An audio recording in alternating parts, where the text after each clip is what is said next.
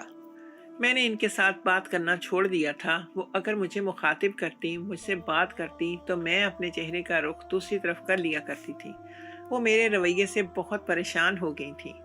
وہ مجھے کہنے لگی کہ آخر تمہیں مجھ سے کیا ناراضگی ہے؟ مجھے بتاؤ تو، میں نے ایسا کیا ہے جو تم میرے ساتھ ایسا رویہ اختیار کیے ہوئے ہو؟ مگر میں نے امی کو جواب نہیں دیا تھا، اور مجھے تو یہ سوچ سوچ کر شرمندگی ہو رہی تھی کہ میں اپنے شوہر سے کیسے بات کروں، اور جانے وہ بھی اس حقیقت کو تسلیم کر لیں گے یا وہ بھی مجھے جھٹلاتے ہی رہیں گے۔ اور اگر انہوں نے اس حقیقت کو تسلیم کر لیا تو میں کہاں پر جاؤں گی؟ یقیناً وہ مجھے چھوڑ دیں گے۔ میں اسی پریشانی میں تھی کہ آگے کیا ہونے والا ہے، نہ جانے آنے والا وقت مجھے کیا رنگ دکھانے والا ہے۔ تبھی میرے شوہر کی مجھے کال آ گئی۔ وہ انتہائی غصے میں تھے۔ میرا حال احوال پوچھنے کی بجائے وہ یہ پوچھنے لگے کہ تمہارا اپنی ماں کے ساتھ کیوں رویہ اتنا خراب ہے؟ آنٹی نے مجھے کال کی تھی۔ وہ بتا رہی تھی کہ تم ان کے ساتھ سیدھے منہ بات نہیں کر رہی ہو۔ آخر تمہارے ساتھ مسئلہ کیا ہے؟ اگر مجھے پتا چلا کہ اب تم نے ان کے ساتھ بدتمیزی کی ہے یا تم نے ان سے بے رخی اختیار کی ہے تو تم دیکھنا کہ میں تمہارا کیا حال کرتا ہوں۔ میں فون بند کر کے کتنی دیر تک یہی سب کچھ سوچتی رہ گئی تھی کہ یہ سب کچھ آخر مجھ سے میرے شوہر نے کیوں کر کہا تھا، اور انہیں میری شکایت کس نے لگائی؟ یقیناً میری ماں نے۔ میری ماں کی وجہ سے انہوں نے مجھے اس قدر باتیں سنا دی تھیں، اور اب میں اس بات پر سخت حیران پریشان تھی کہ انہوں نے تو کبھی مجھ سے اونچی آواز میں بات تک نہیں کی تھی، اور اب میری امی کی وجہ سے انہوں نے مجھے کیسے اتنی باتیں سنا دی تھی۔ میں پھوٹ پھوٹ کر رو پڑی تھی۔ تبھی میری امی میرے پاس آئیں تو انہوں نے مجھے روتے ہوئے دیکھا تو وہ پریشان ہو گئی، اور اس وقت میرے لیے یخنی بنا کر لائی تھی۔ جیسے ہی وہ میرے پاس آ کر بیٹھی تو انہوں نے مجھ سے پیار سے بلایا اور مجھے یخنی پلانے کے لیے اپنا ہاتھ آگے بڑھایا، تو میں نے وہ سوپ اٹھا کر دیوار کے ساتھ دے مارا اور انہیں چیختے چلاتے ہوئے بولی کہ آپ کو شرم آنی چاہیے یہ سب کچھ کرتے ہوئے۔ مجھے تو یہ سوچ کر ہی آپ سے گھن آ رہی ہے کہ آپ میری ماں ہیں۔ آج آپ کی وجہ سے میرے شوہر نے مجھ پر غصہ کیا ہے، مجھے ڈانٹا ہے۔ کل کو آپ میرے گھر سے مجھے نکلوا دیں گی۔ میری امی کا منہ کھلے کا کھلا رہ گیا تھا۔ وہ بے یقینی سے مجھے دیکھے جا رہی تھی۔ شاید انہیں مجھ سے اس صاف گوئی کی امید نہیں تھی۔ تھوڑی دیر تک وہ میرے چہرے کی طرف دیکھتی رہیں اور پھر بنا کچھ کہے وہ کمرے سے باہر چلی گئی تھی۔